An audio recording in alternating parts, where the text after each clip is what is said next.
강의를 이어서 하도록 하겠습니다.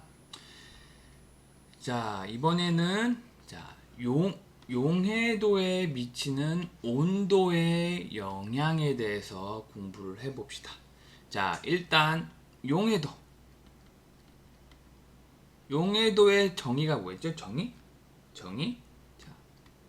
특정 온도에서 주어진 양의 용매에 녹을 수 있는 용질의 최대량으로 정의를 할 수 있다고 했죠? 다시 말하면 용매 100g에 녹을 수 있는 용질의 그람수라고 간단하게 알고 있으면 되겠습니다. 알겠죠? 그래서 이 용해도는 용매, 즉 액체의 어떤 고체가 얼만큼 녹느냐에 따라서 이 용해도 값이 달라지겠죠? 하지만 어떤 특정 온도에서 용매에 녹아 들어갈 수 있는 용질의 양은 제한되어 있잖아요. 그래서 온도를 증가시켜서 용액에 온도를 증가시켜서 더 많은 용질을 녹일 수가 있잖아요. 즉 온도를 증가시키면 용매에 들어갈 수 있는 용질의 그람 수를 더 증가시킬 수 있다라고 우리가 예측을 할 수 있겠죠? 그래서 여기서는 처음으로는 고체의 용해도와 온도에 관해서 봅시다. 밑에 왼쪽에 보면 Y축은 용해도예요. 용해도 즉 용매 100g, 여기서 물이겠죠? 물 100g에 녹아 들어갈 수 있는 용질의 그람수가 용해도라고 했잖아요. 그게 Y축이고, 밑에는 가해지는, 즉 용매에 가해지는 온도예요. 온도가 0에서 100도죠. 물이기 때문에 100도까지만 가열을 하는 거잖아요. 그쵸? 물에 끓는 점이 100도니까. 그쵸? 그래서 이 어떤 물에 우리가 알고 있는 어떤 그람수를 알고 있는 물에 이렇게 KNO3, NaNO3, NaBr, KBr 등등인 고체 이온화 물을 녹였더니 어떤 고체는 온도가 증가하면서 용해도가 증가했고, 어떤 것들은 온도를 증가시켰는데 용해도가 낮아지고, 그죠? 어떤 고체들은 거의 변화가 없고, 요렇게 고체의 용해도는 온도에 의존성이 있다. 그리고 이 고체에 따라서 용해도가 달라진다 라고 알면 되겠습니다. 요런 것들은 다 지금 이온화합물이죠. 이온화합물. 왜 이온화합물이죠? KNO3를 보면 KNO3는 K 플러스 NO3 마이너스, 즉 양이온과 음이온이 이온 결합을 해서 생긴 이온 화합물 KNO3를 형성이 되죠. 요게 이온 화합물이죠. 이런 것도 전부 다, 그렇죠? 앞전에서 얘기를 했지만은 이런 이온 화합물이 물에 녹는다라고 하면 어떤 뜻이라고 했어요?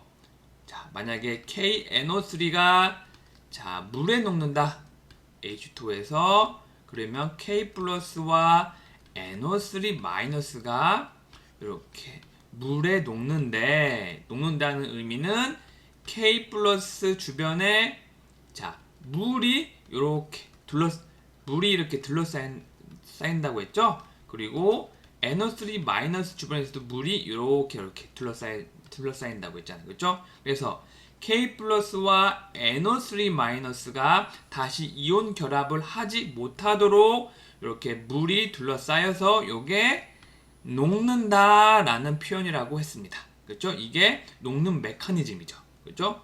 즉, 자, 요게 자, 좀 어려운 말로 뭐라고 했죠?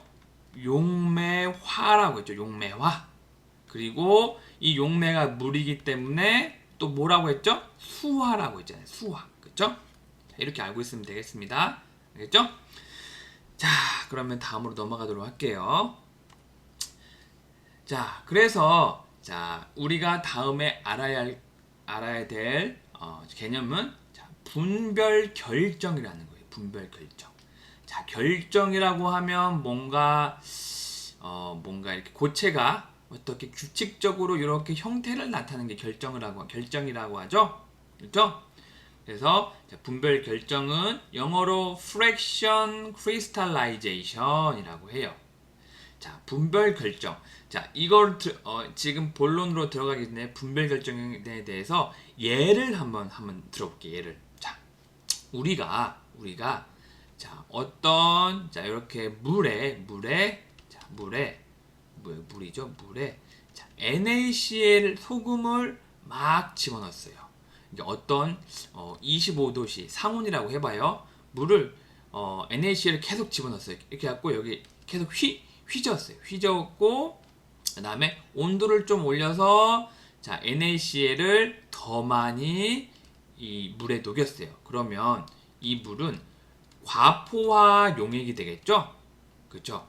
그래서 만약에 우리가 25도씨에서 한 45도씨까지 온도를 증가시켜서 NaCl 넣었더니 과포화 용액이 만들어져서 이거를 다시 25도씨 아니면 0도씨를 떨어뜨리면 이 과포화 용액 안에서 소금 결정이 이렇게 생겨요. 이렇게 생겨. 자, 왜 생기겠어요? 왜 생기겠죠? 자, 온도가 증가했을 때는 NaCl이 물에 녹는 양이 증가했다. 즉 용해도가 증가했지만은 여기서 온도를 낮추니 그만큼 결정으로 소금이 석출됐으니까 용해도가 그만큼 떨어진 거죠. 그렇죠? 그래서 용해도가 떨어진 만큼 이 NaCl이 여기에 석출되는 거예요. 알겠죠? 자, 그래서 이런 원리를 이용해서 즉 다시 말하면 이 분별 결정은 어떤 물질의 용해도 차이를 이용해서 자, 순수한 물질을 분리하는 거예요. 즉 이 혼합물 안에서 물질이 용해도 차이가 커야 우리가 원하는 물질을 분별할 수 있겠어요? 아니면 용해도 차이가 작아야 우리가 원하는 물질을 분별할 수가 있겠어요? 당연히 두 물질 간의 용해도 차이가 커야 어떤 물질은 그 온도에서 덜 녹고 다른 물질은 그 온도에서 물질이 많이 녹아서 온도를 떨어뜨리면 그만큼 많은 더 잘 녹은 물질이 그만큼 석출되잖아요. 그렇죠? 자, 그래서 오른쪽 보면 X축은 온도고 Y축은 용해도예요. 용해도에서 여기서는 두 개 KNO3와 NaCl의 혼합물에서 KNO3를 순수하게 분류를 하려고 해요. 즉, 둘 간의 용해도 차이를 이용해서요. 즉, 0도씨에서는 KNO3는 12.1g을 물 100g에 녹아 들어갔고, 그리고 NaCl은 34.2g이 녹을 수가 있어요. 그래서 온도를 쭉 올리면 KNO3는 이렇게 60도에서 물 100g에 112g의 용질, 즉 KNO3를 녹는 반면에 NaCl은 38에서 34.2, 즉 얼마예요? 3.8g 밖에 안 녹았죠? 즉 용해도 차이가 60도에서 KNO3와 NaCl이 굉장히 크죠. 그렇죠? 여기는 110인데 여기는 38이잖아요. 그렇죠? 그래서 이 두 물질 간의 용해도 차이가 크기 때문에 요거를 다시 이 60도인 이 상태에서 0도로 이렇게 낮추면 그렇죠? 낮춘 만큼 요만큼 정도의 용질이 석출이 되겠죠? 그렇죠? 자, 그거에 대해서 우리가 이렇게 분별하는 게, 즉 순서 물질 분별하는 게 분별 결정이라고 합니다. 알겠죠? 자, 한번 여기 읽어볼게요. 자, 먼저 자 90g의 KNO3와 10g의 NaCl이 이렇게 혼합되어 있다. 이게 둘 다 가루예요. 가정을 한다. 그러면 우리가 KNO3를 순수하게 분리하기 위해서 분별 결정이라는 기술을 이용하는데 어떻게 실험을 하냐? 첫 번째, 이 시료, 즉 혼합물, 즉 KNO3와 NaCl이 이렇게 섞여 있는 혼합물을 물 100ml에 이렇게 녹여요. 그때가 60도예요. 60도. 그리고 이 용액을 잘 녹은 이 용액을 0도씨로 냉각을 해요. 60도에서 0도씨로. 그러면 NaCl은 용액 속에 모두 남아있죠? 왜요? 자, NaCl은 여기 10g이잖아요. 그쵸? 10g이죠? NaCl을 0도에서는 용해도가 얼마예요? 여기 보면 12.1g이죠? 즉, 이 100g의 물에 10g의 NaCl은 전부 다 잘 녹기 때문에, 그쵸? NaCl 용액 속에 모두 남아있죠? 그쵸? 그래서 용액을 0도로 하면 이 KNO3는 78g이 석출이 돼요. 즉 침전이 돼요. 왜요? 우리가 넣은 KNO3가 90g이잖아요. 그렇죠? 근데 0도실 때에 KNO3는 얼마죠?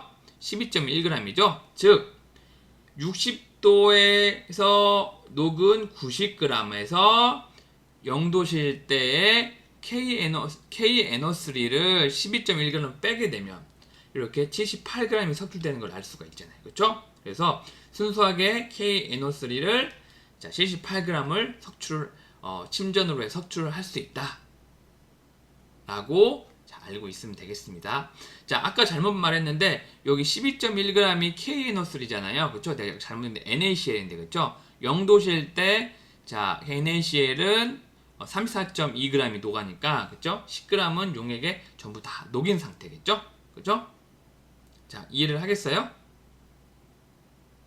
자, 다시 한번 말해 볼게요. 자, 이렇게 처음에 이렇게 물이 있잖아요. 물이 이렇게 100ml가 있어요. 100ml가 있어요. 근데 이때 온도가 60도예요. 60도.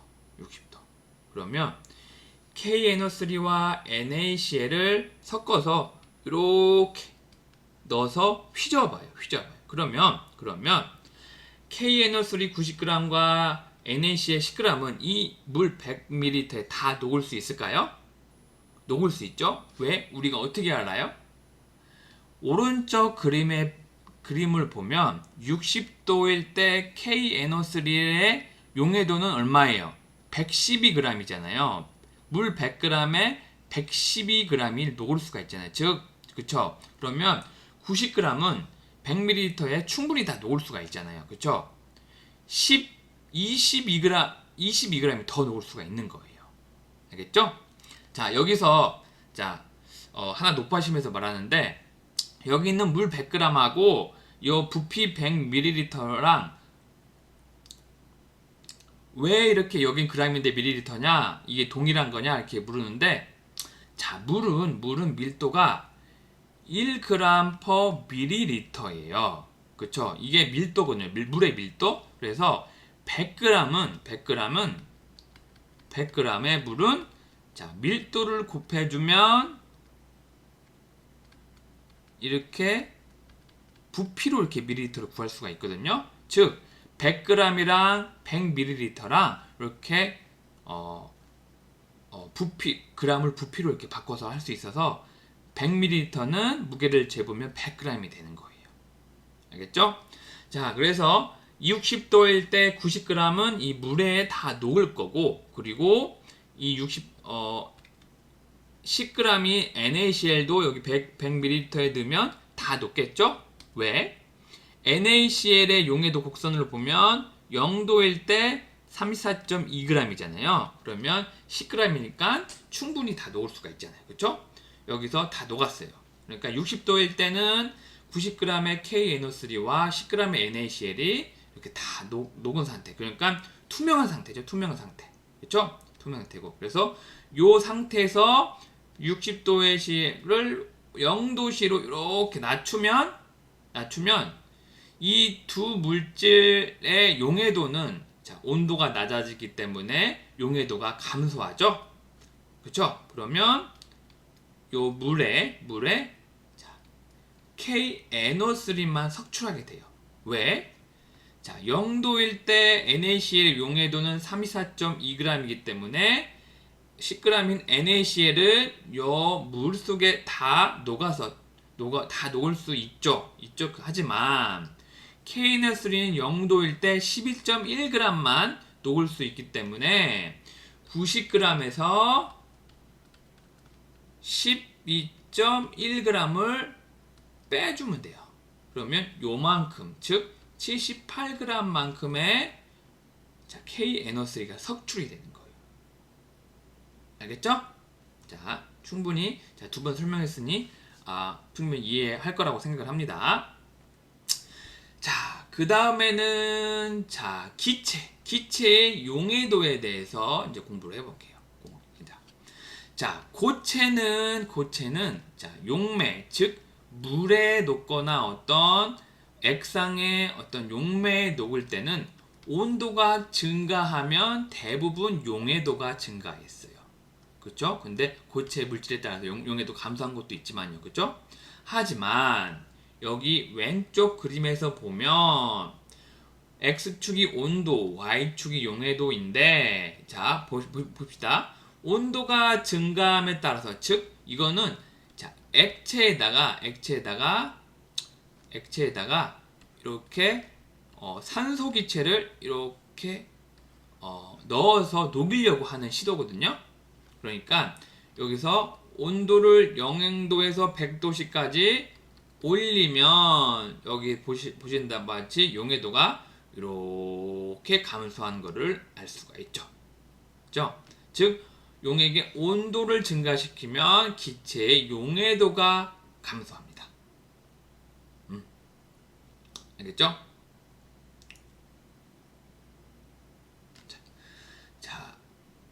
그 다음에는 기체 용해도에 미치는 압력.